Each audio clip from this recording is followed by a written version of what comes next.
On today's program, we take a look at the town of Smithtown's Waterways and Navigation Division. Stay safe by being prepared and using the proper equipment, whether enjoying a ride on a motorized boat, a sailboat, or any other type of personal watercraft.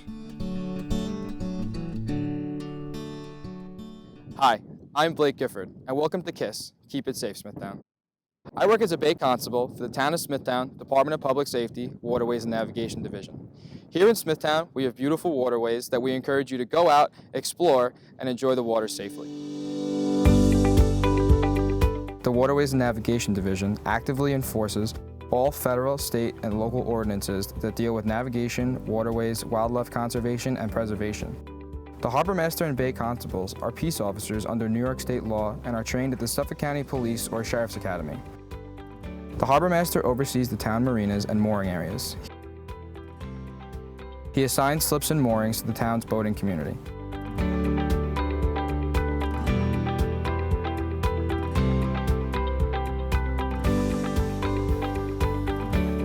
The division is responsible for the installation of channel markers that help ensure the safe and orderly flow of boating traffic in the local harbors and inlets.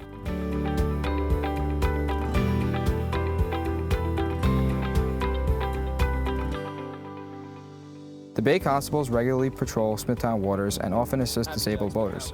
These assignments help to maintain a safe boating environment. The town of Smithtown's jurisdiction runs from the town of Huntington in the west to the town of Brookhaven in the east, including all tributaries. Our northernmost boundary is approximately 7 miles offshore, where the Connecticut and New York border can be found. The town of Smithtown encompasses approximately 20 miles of shoreline.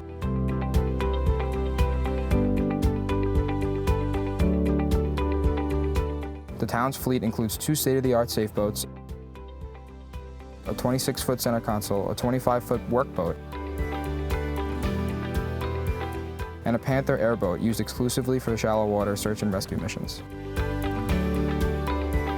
The Roger J. Balducci Marina is the town's only marina. It's a great facility that holds about 180 boats. It has a concession stand, fuel, bathrooms, showers, and 2 pump-out stations. There is also a pump-out facility at the Kings Park Bluff. The marina also has a security system with cameras overseeing the facility, keeping it a very secure place. The town of Smithtown maintains 3 boat ramps. The first ramp is located at the Kings Park Bluff, and the other 2 are located at the Long Beach Marina. The ramps are open to town residents only, and a boat ramp permit is required for use. The permit can be obtained for a fee at the town clerk's office or at the marina on the weekends. Place the sticker on your boat on the port side by the bow. The instructions can be found on the back of the sticker.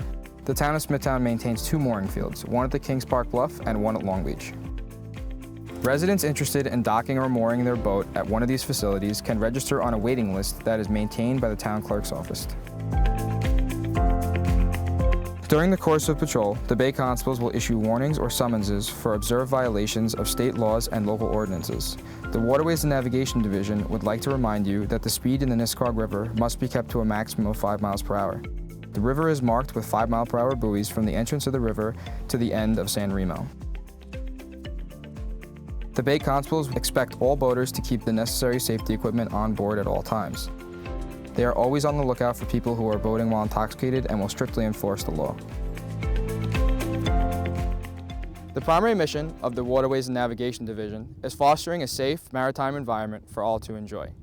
This is accomplished by maintaining channel markers, assisting disabled vessels, enforcing all state and local maritime law, and most importantly, performing rescue operations to vessels in distress. Let's talk about who can operate a boat legally in New York State. To operate a boat in New York, you must be at least 10 years old. In New York, you don't need a license to drive most boats. However, most boaters are in fact required to obtain a boating safety certificate in order to operate a boat legally. This includes jet skis, fishing boats, pontoon boats, racing boats, and everything in between. The only boat operators required to hold a license are those operating boats for commercial reasons, such as ferry operators or tugboat operators.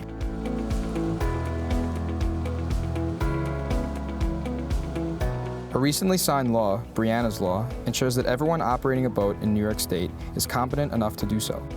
By January 1st, 2025, every motorized boat operator in New York State will be required to hold a boating safety certificate. We suggest that anyone operating a boat in New York State waters obtain a boating safety certificate. The new age requirements for obtaining a boating safety certificate in accordance with Brianna's law are as follows. Persons born after January 1st, 1988 will be required to obtain a New York Boater Safety Education Certificate as of January 2022. Persons born after January 1st, 1983 will be required to obtain a New York Boater Safety Education Certificate as of January 2023. Persons born after January 1st, 1978 will be required to obtain a New York Boater Safety Education Certificate as of January 2024. Persons of all ages will be required to obtain a New York Boater Safety Education Certificate as of January 2025. Not complying with the boating safety education requirements in New York State can result in a fine up to $250.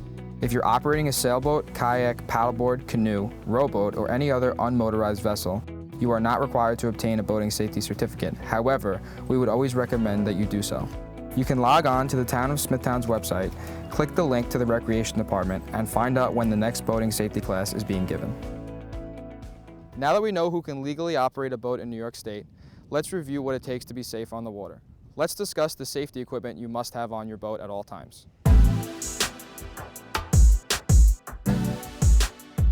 An accessible, wearable PFD, type 1, 2, or 3, is a life jacket that must be available for each person on board. If you're towing a skier or wakeboarder behind the boat, he or she will need a PFD as well. Kids under 12 must always wear a PFD on a moving vessel. In the case of an emergency of any kind, the first thing you should do is ensure that all passengers on board immediately put on their life jackets, or proactively, you can recommend that all those on board put them on before departure.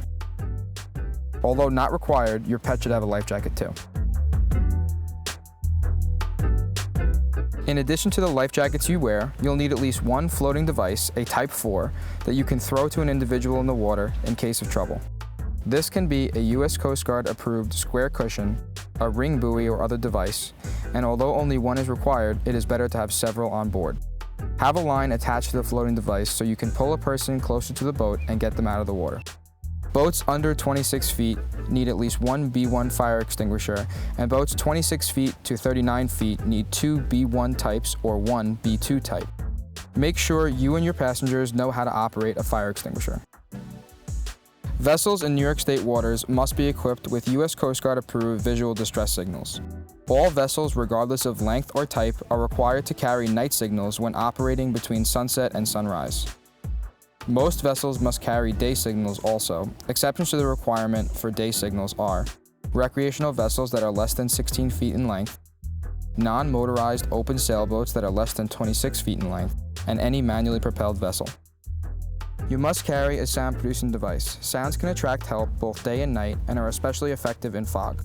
Portable or fixed horns and whistles count as sound-generating devices for all boats. The last piece of equipment you are required to keep on your boat is an anchor secured to a sufficient amount of line depending on your area of operation. An effective method of anchoring your boat is the 7-to-1 rule. This rule states that for every 1 foot of depth under your boat, you should let out at least 7 feet of anchor line. So if the water is 5 feet deep, you should let out 35 feet of line.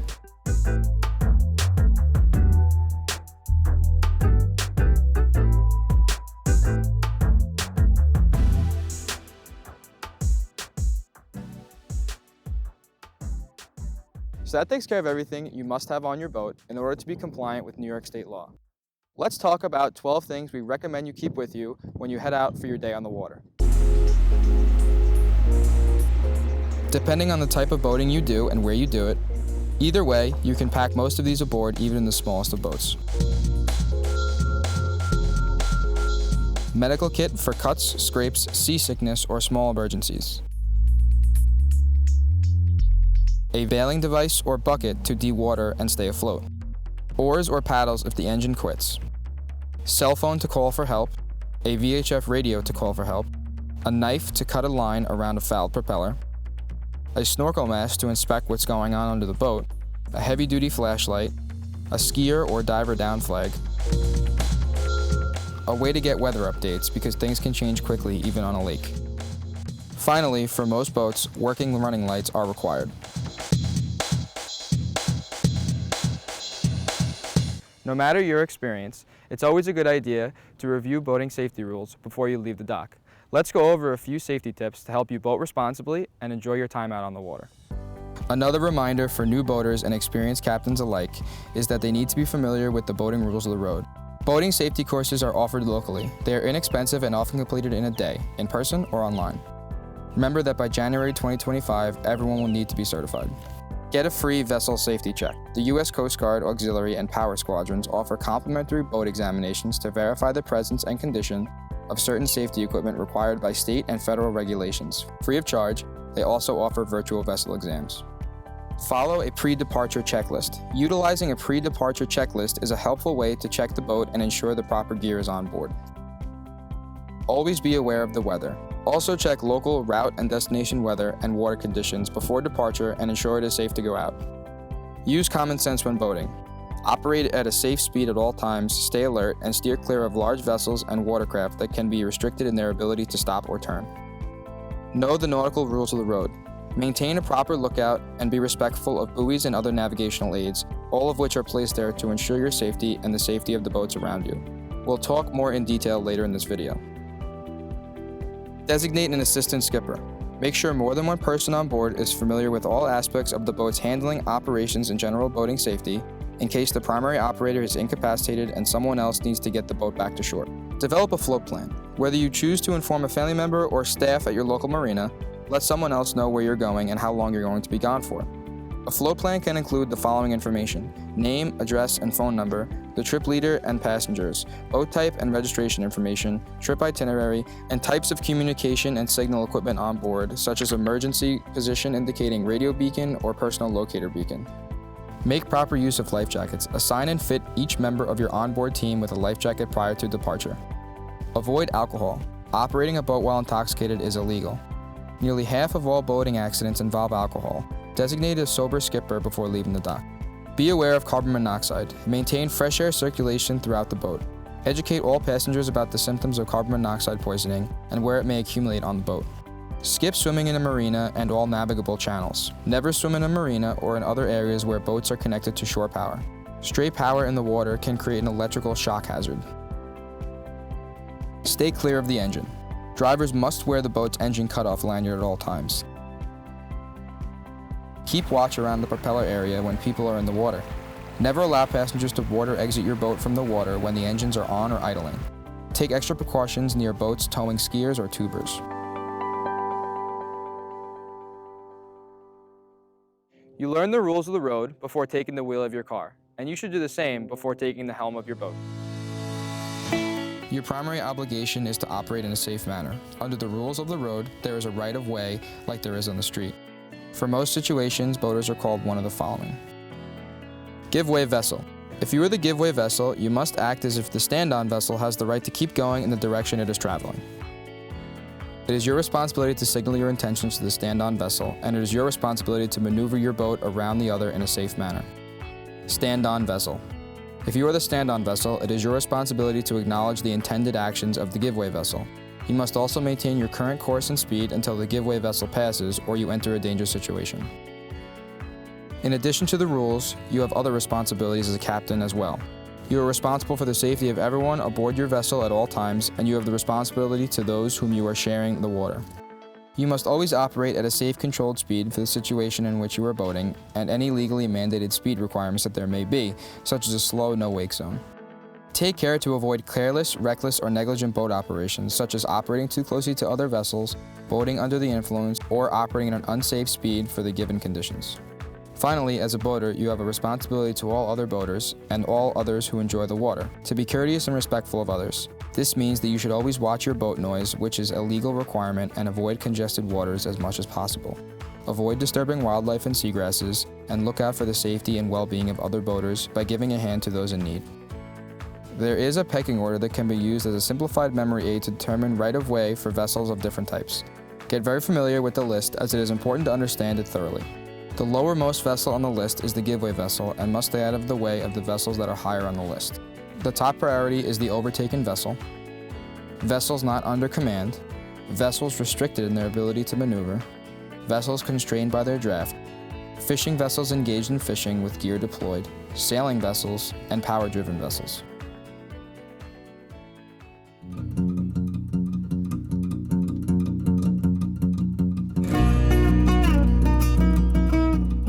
Collision avoidance. Rules apply to vessels in all conditions of visibility. Rules are the same at night or in fog, for instance, as they are during a bright sunny day. Every vessel must maintain a proper lookout by sight and hearing at all times. Operator inattention and not having an adequate lookout are a leading cause of accidents each year. Every vessel must proceed at a safe speed at all times. Several factors should be considered when determining safe speed, including but not limited to the state of visibility, traffic density, your vessel's maneuverability, with special reference to stopping distance and turning ability. At night, consider the presence of background lights such as those from shore or from the backscatter of your vessel's own lights. Consider also the state of wind, sea, and current, and the proximity of navigational hazards. The rules specifically require that any action taken to avoid collision, if the circumstances allow, will be positive, made in ample time, and in keeping with good seamanship. Any changes in course or speed should be large enough to be readily apparent to the other vessel. This means that you should avoid last-second changes in course, and you should avoid a small series of changes. Change direction early and make your turn large. Maneuvering. The main situations of collision risk are overtaking, meeting head-on, and crossing. When one of the two vessels is to keep out of the way, the give-way vessel, the other, the stand-on vessel, must maintain course and speed. The stand-on vessel must take avoiding action when it becomes apparent that the vessel required to give way is not taking appropriate action. The crossing rule. Both international and inland rules state that when two power-driven vessels are crossing so as to involve risk of collision, the vessel which has the other on her starboard side, the give-way vessel, must keep out of the way. As the give-way vessel, it is your duty to avoid a collision. Typically, this means you must alter speed or direction to cross behind the other vessel, the stand-on vessel. At night, if you see a red light crossing right to left in front of you, you need to change your course. If you see a green light crossing from left to right, you are the stand-on vessel and should maintain course and speed. The meeting situation. At times, there may be some doubt whether the situation is a crossing or head-on meeting. If there is any doubt, you should assume that it is a meeting situation in which neither vessel has a clear-cut right-of-way, and each must act to avoid the other. Each vessel in a meeting situation must alter course to starboard so that each will pass on the port side of the other. At night, you will recognize a head-on meeting situation if you both see red and green lights at the same time. The overtaking situation. Any vessel overtaking any other vessel must keep out of the way of the vessel being overtaken. The former is the give-way vessel and the latter is the stand-on vessel. This rule applies even if the overtaking vessel is propelled by wind, oars, or rubber band paddle wheel. A vessel is deemed to be overtaking when coming up to another vessel from a direction more than 22.5 degrees behind her beam. This is the angle prescribed by the stern light. At night, the overtaking vessel will see only a white stern light of the vessel being overtaken. If you see either side light, it is a crossing situation. Operating in a narrow channel. First and foremost, you have to avoid larger vessels that can only travel in a channel. Even if your vessel is operating under the rules otherwise, you must give way to a boat that could potentially run aground or get into a collision if they left the channel. Try and operate on the edge of the channel. Be extra cautious if you come to a bend in the waterway and can't see traffic coming towards you. Potential collision situation. When the distance between two vessels decreases and the relative angle of the other vessel off the bow remains the same, then you will soon be trying to occupy the same spot in the water, a collision situation. Change course or reduce speed, even if you are the stand-on vessel.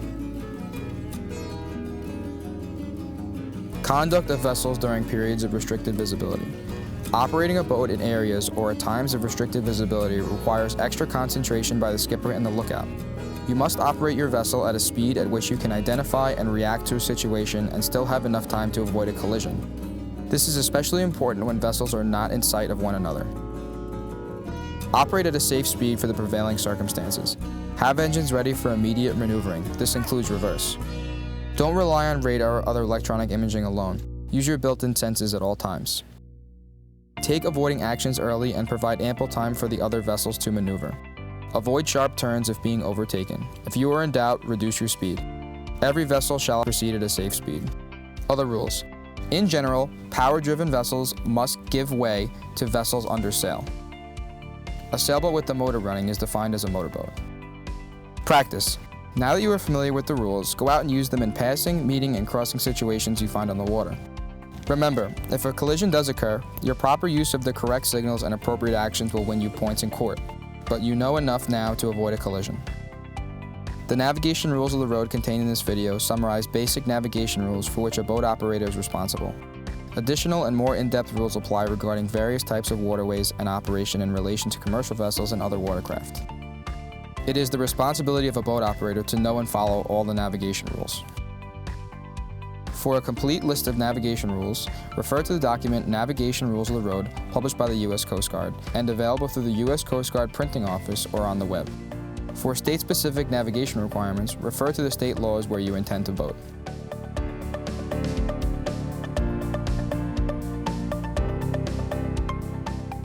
Lateral aids to navigation are generally used to mark defined channels to indicate the route to be followed.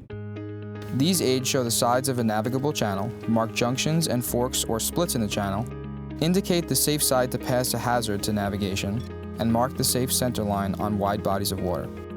They are used in conjunction with a conventional direction of buoyage, a local direction of buoyage when approaching a harbor, river estuary, or other waterway from seaward. Red right returning. You may have heard the phrase red right returning.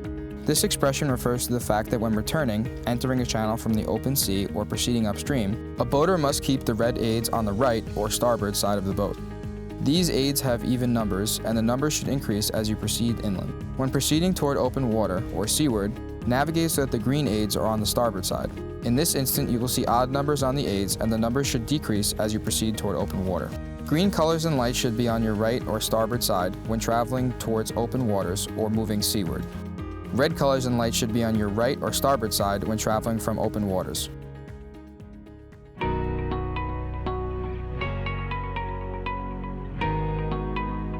Preferred channel aids. Beacons and buoys that have horizontal bands of both red and green mark the junction of navigable channels. The topmost color indicates the direction of the preferred or primary channel. When returning, entering a channel from the open sea or proceeding upstream, keeping the aids with red as the topmost color on the right or starboard side of the boat will place the boater in the preferred channel, while keeping those aids on the port side will place the boater in the secondary channel. When proceeding toward open water or seaward, keeping the aids with green as the topmost color on the right or starboard side of the boat will place the boater in the preferred channel, while keeping those aids on the port side will place the boater in the secondary channel. The channels in the town of Smithtown waters are constantly changing due to shoaling. Shoaling occurs during storms when sediment is moved on the sea floor and may lead to changes of depth in a channel. The Waterways and Navigation Division constantly monitors the depth of all channels and may move or eliminate channel markers as needed. If you have a depth finder on your boat, you should constantly observe the depth of the water you are navigating in, especially at low tide. Non-lateral aids to navigation. Non-lateral aids are the on-water versions of the informational, regulatory, and warning signs encountered on the road. Isolated danger marks. These aids indicate an isolated danger that may be passed on all sides. Use caution when approaching. Information and regulatory marks. These orange and white aids are used to alert vessel operators to various warnings and regulations. Mooring buoys. While not a navigational aid, mooring buoys are worth mentioning. They are the only type of buoys to which mooring is permitted. Most mooring buoys are privately owned or are rental buoys. Permission is usually needed to use them. Boating at night. Boating at night can make even familiar waters look unrecognizable. Visual depth perception is lessened and lights from shore can be difficult to distinguish from those on the water. To make nighttime boating safer, keep the following in mind. Navigational lights. Vessels are required to show navigation lights from sunset to sunrise and during periods of restricted visibility. Understanding these light displays will provide invaluable information to the boater, as these lights can help the boater determine the length of another vessel, its orientation in relation to your boat, and the general direction in which it is headed. All operators must ensure that their vessel's navigation lights are in working condition and that the positioning and distance from which they can be seen meet federal regulations. It is important to know which navigation lights you will see from another boat in certain situations. This can help you determine if you are in an overtaking, meeting, or crossing situation. The following chart illustrates the navigation lights you will see from various angles. Keep in mind that it is risky to rely on your memory or take shortcuts at night. Stick to the main channel. Your best bet is to navigate by the appropriate chart and identify the corresponding aids to navigation. Make sure you are familiar with the handling characteristics of your boat so you can concentrate on interpreting the aids to navigation. Slow down. Distances are more difficult to judge at night, and you will need more time to distinguish the various types of light you will see: navigation lights, lights from aids, and lights on shore. Listen. You might hear certain sounds before you see the related objects or situations that require you to change course, such as another boat's engine or sound signals, an aid's bell or gong, or noises from shore. Note that sound travels far over water. Turn on your navigation lights from sunset to sunrise and during daytime periods of reduced visibility, such as rain or fog. Turn off any lights that might interfere with or be confused with navigation lights.